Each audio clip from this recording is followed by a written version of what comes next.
Recording studio Madhepura. बाबू कोई दो बियाह न रसिनिए से, बाबू कोई दो बियाह न रसिनिए से, कटी जिंदगी हमारा सुख चैनिए से, कटी जिंदगी हमारा सुख चैनिए से। चलब हम अपाची तूफानिए से, चलब हम अपाची तूफानिए से, कटी जिंदगी हमारा सुख चैनिए से, कटी जिंदगी हमारा सुख चैनिए से। बाबू नेहा श्री रिकॉर्डिंग स्टूडियो मधेपुरा।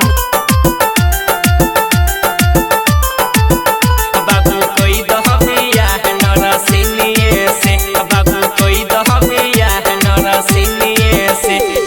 हर महीना 65-70 उठाई, हमरो ना जाए परी बॉम्बे कमाई, बॉम्बे कमाई, बॉम्बे कमाई। खाना बनाई उनकर लइका खिलाई, खाना बनाई उनकर लइका खिलाई।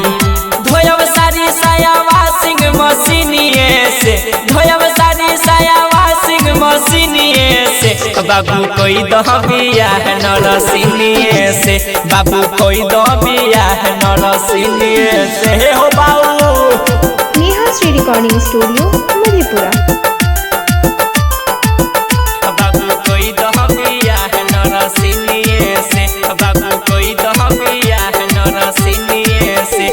अपाची को बैठा के हॉस्पिटल ले जाए, राइटर दीपक से हाजरी लगाए, हाजरी लगाए, हाजरी लगाए।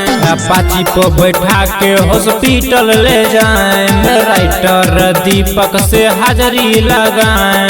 ड्यूटी कराए इवनिंग ये के, ड्यूटी कराए इवनिंग ये के, चलब हम अपाची तूफानिए से। बाबू कोई दह बियाह न रसिनिए से।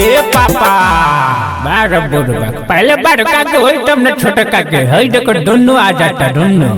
मिक्स बाय लोहा यादव।